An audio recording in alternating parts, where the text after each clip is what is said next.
This is just a video game channel, so I guess nothing I really say matters that much, I guess. A little bit disclaimer, this is my first time taking like a more deeper dive into what's going on between US, Israel, and Iran.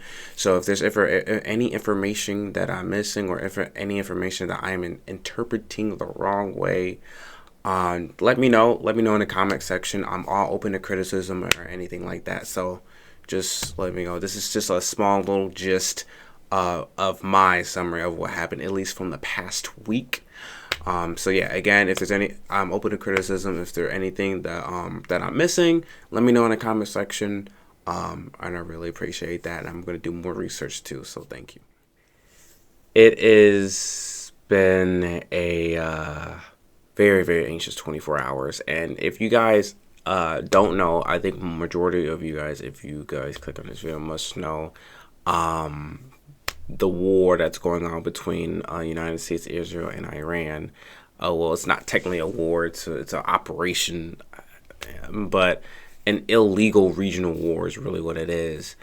And last night, I guess Trump had a deadline from them. I'm still probably missing more information. I'm still researching on what has been going on. So excuse me if I'm missing parts. And let me know in the comment section if I am missing some parts. But I'm trying to get like a gist of what happened, at least from the past week. So Trump had a deadline for Iran to come to some kind of agreement. And which is crazy about the history of this whole monthly long war. But he had he was threatening to end the entire civilization, like threatening to commit genocide in one of his posts. So which is crazy. And so it was getting kind of nervous because Iran hasn't said anything, didn't respond yet until last night on Tuesday, because Trump's deadline was Tuesday at 8. And so thankfully, Iran, agreed for at least a 2-week ceasefire. If you don't know what ceasefire is, it means just like a pause in a war, like no firing at anywhere. I was like when I saw it this morning, not last night. This morning, I was like, okay, we're getting somewhere. We're getting somewhere. This is like, I was like, well, we're getting somewhere. I understand the reparations, what the future has for us. It's going to be a very painful one, a very tough time after this conflict. But at least we are starting somewhere. At least we're starting somewhere, and I think that's really important.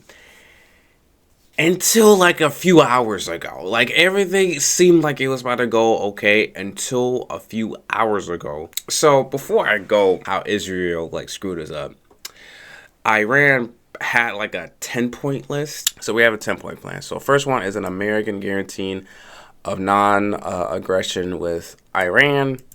Then you have Iran maintains control of the Strait of Hormuz, which I think they already had control over it. And then is the U.S. combat forces from all bases and positions. They want them gone. Basically, Iran wants them all gone. And then reparations to Iran for war damages. And then acceptance of Iran's rights for nuclear enrichment. So I don't think this... So this is diametrically opposed to Trump's most recent statements, in which he has called for zero enrichment of uranium, I guess. I think from this one right here, I think because the reason why, the U.S. is like, I mean, Iranian already has strict policies on like their enrichment because they have uranium. So, but Trump doesn't want it because I think he's trying to, I think that Iran is building nuclear weapons. They've been claiming that for the past like 40 plus years. But there's no evidence of them actually creating nuclear weapons, though. But hey, okay. 7 is lifting all primary sanctions on Iran. 8 is lifting the second, which is the same thing as the primary ones, but secondary ones too.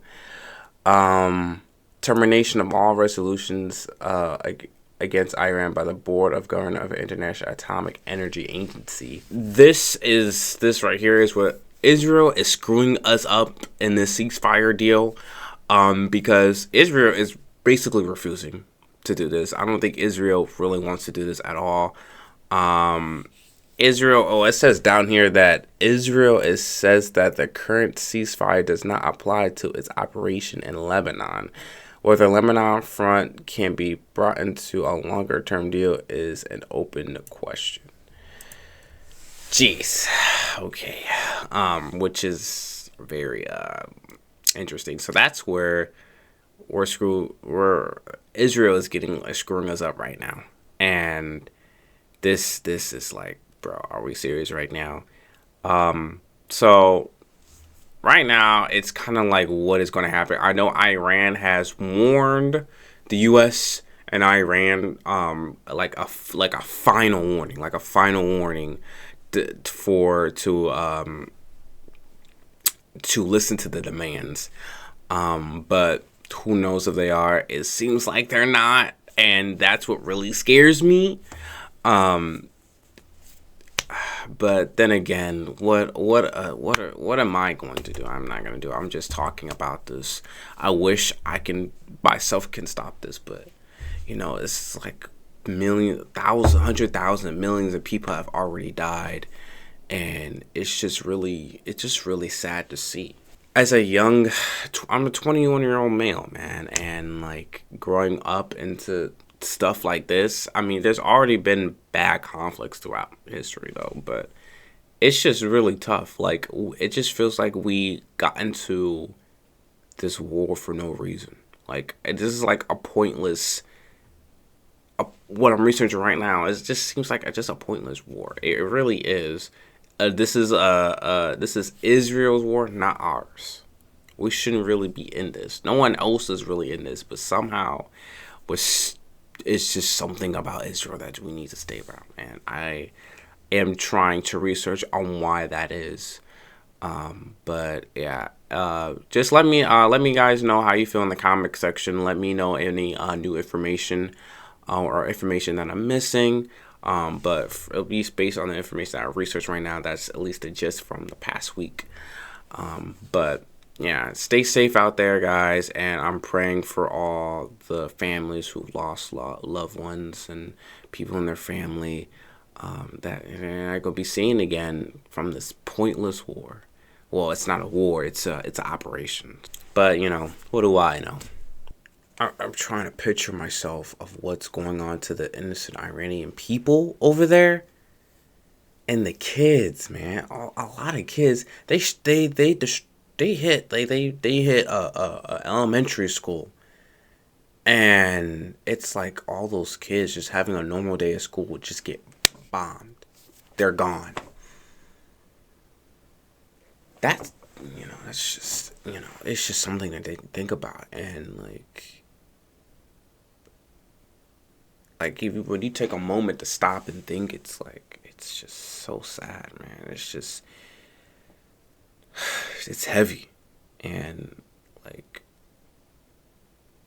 I really feel like for the people who have no care in the world about this, who really wants this war to keep going, or it's not a war, it's an operation. You guys are just real sick people. You guys are sick people. There's no way that there's just like no way. You have to be sick. You just have to be sick. Evil people. Because there's no way you have no heart of all those kids dying, man. Innocent people dying for no reason for this pointless war. There's no reason for us to be in here.